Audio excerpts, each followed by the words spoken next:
Olá, hoje a gente vai discutir um pouquinho a respeito do texto, do artigo do Fernando Mânica, a respeito da teoria da reserva do possível. Não é? O Fernando ele começa discutindo a respeito de políticas públicas e discricionariedades. Qual é o ponto de partida do Fernando? Ele começa dizendo que a política pública ela não é uma ação deliberada e constante em todas as formações do Estado. Não é?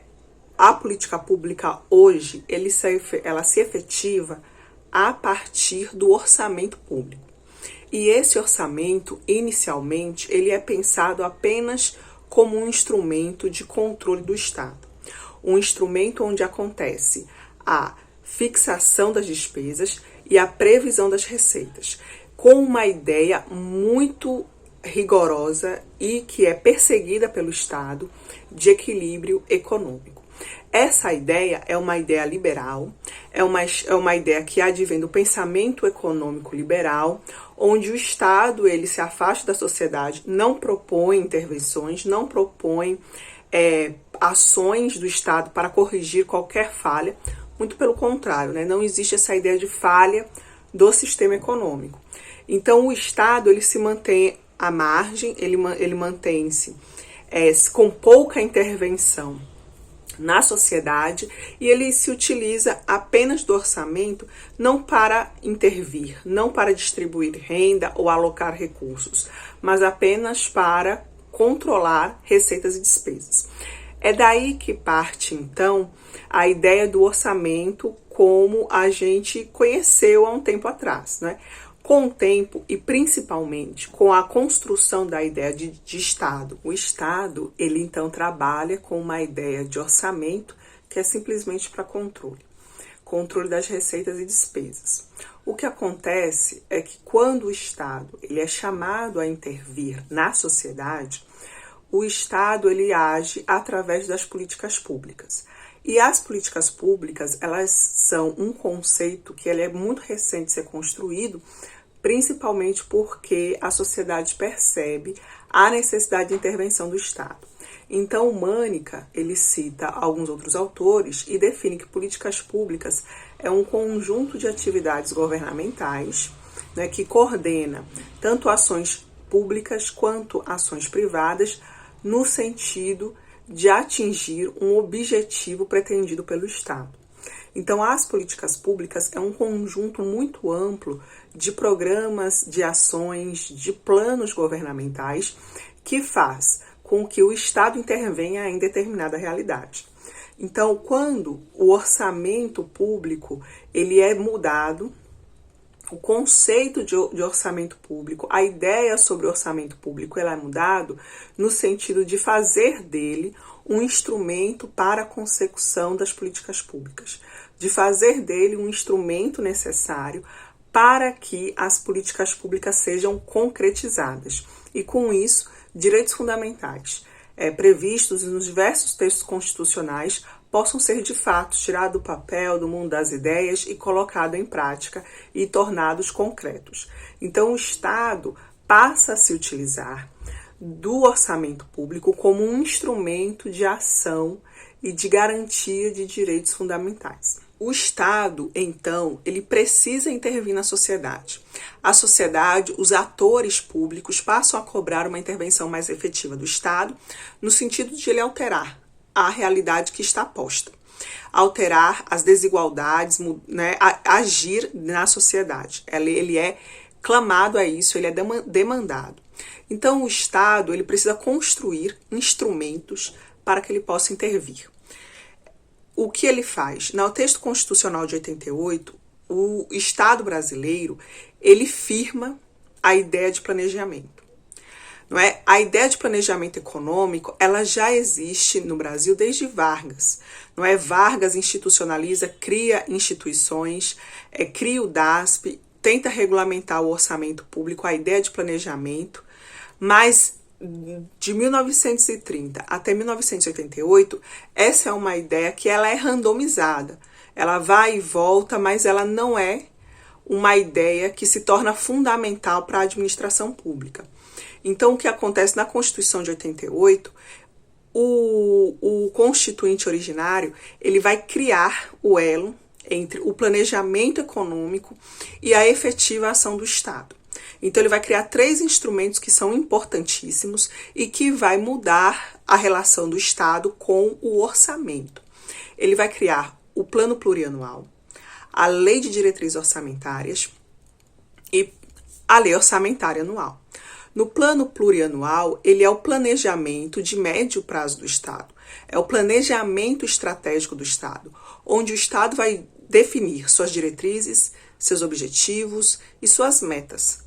É ali onde o Estado vai pensar e refletir sobre a sociedade, entender quais são as demandas da sociedade, aonde ele precisa intervir com mais urgência e vai construir as suas políticas públicas, os seus programas. Do Plano Plurianual, né, o PPA, que tem duração de 4 anos e que vai orientar como é que o Estado deve agir, quais são os planos que ele deve fazer e que vai, né, trazer a ideia de planejamento mais concreta para o Estado, ele também constrói a Lei de Diretrizes Orçamentárias, que faz esse elo entre o planejamento estratégico e o orçamento propriamente dito. Na Lei de Diretrizes Orçamentárias, ele tem uma ação muito mais concretizada do Estado. Ele tem a possibilidade ali de construir aquilo que efetivamente ele pode fazer. Então, é um planejamento mais de curto prazo, mas que o Estado ele consegue, com dados mais concretos, mais palatáveis, tentar construir e amarrar as políticas públicas que ele pode fazer dentro do orçamento que ele tem. E, por fim, o orçamento público, que é efetivamente a autorização para a realização dessas ações estatais. Não é? O legislativo, então, dá essa autorização para o Estado, para que o Estado ele possa agir na sociedade. Então, o conceito de orçamento muda. Porque esse orçamento que é anual, esse orçamento que todo ano o Estado, que o legislativo vota, que o Estado, ele diz à sociedade aonde é que ele vai agir, efetivamente, né, que o legislativo autoriza as despesas do Estado, ele está ligado àquele primeiro planejamento maior que dura 4 anos, que é o PPA. E esse orçamento muda. Ele deixa de ser aquele orçamento só de natureza contábil para poder controlar receitas e despesas e passa a ser chamado, que é o Mânica traz o conceito, de orçamento-programa. Esse orçamento-programa, ele vai fazer o elo entre o planejamento lá do PPA e com as ações do Estado propriamente dita. Então, esse orçamento-programa, ele vai trazer as políticas públicas que serão implementadas e a forma como ele será implementado pelo Estado. A ideia de transformação de sociedade, metas, objetivos constantes lá no PPA vão ser transformadas em ações. Então, o planejamento plurianual, ele está na ideia da estratégia que o Estado pensa, não é? A definição de seus objetivos e metas para mudar a realidade que está posta. Na outra ponta, a lei de orçamentos, ela vai efetivamente concretizar a ação do Estado.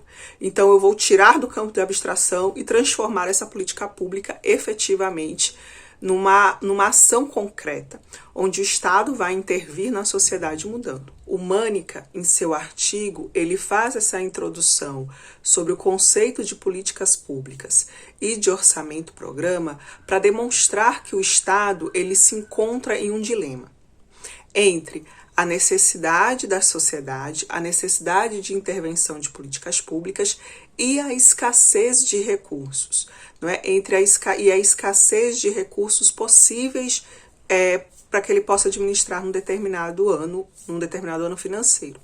Então, o Estado ele é obrigado a fazer escolhas. Essas escolhas é que vão pautar a construção das políticas públicas. Essas escolhas, segundo o autor, elas não são totalmente discricionárias. O Estado brasileiro ele está vinculado aos objetivos fundamentais da Constituição.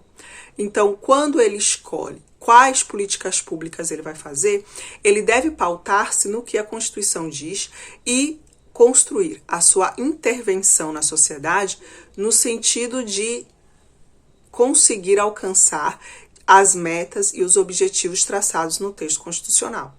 Então, não é uma escolha totalmente discricionária, embora exista espaço para que o Estado faça, né, os diversos governos que ocupam o Estado, eles construam as suas políticas públicas a partir do que ele entende como melhor para a sociedade. O Mânica, ele traz essa ideia de orçamento-programa e de políticas públicas para discutir a escassez dos recursos públicos frente a uma crescente judicialização dos direitos fundamentais. Então, ele parte da ideia que ao Executivo é garantido constitucionalmente um poder de escolha, uma discricionariedade no que tange à execução das políticas públicas. Então, quando, segundo Mânica, o Estado escolhe entre uma ou outra ação, entre uma ou outra atividade, a ele é dado esse poder de escolha do que ele vai implementar, a partir de um critério de proporcionalidade e de racionalidade. Então, o Estado brasileiro, no momento em que ele escolhe uma política pública, ele está, dizendo à sociedade quais são os direitos fundamentais que ele está querendo garantir a essa sociedade.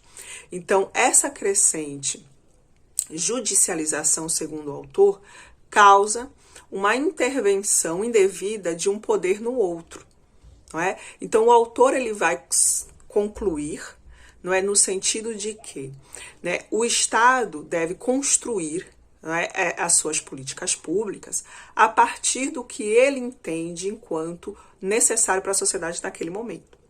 E a partir de uma ideia de racionalidade entre o orçamento e as demandas do Estado, da sociedade, para que dentro desse dilema que o Estado se encontra, ele possa construir uma política pública que chegue a um equilíbrio entre o que ele tem para gastar, né, e aí fazendo alusão à ideia dos recursos que são escassos, recursos que são mínimos, frente à crescente demanda da sociedade.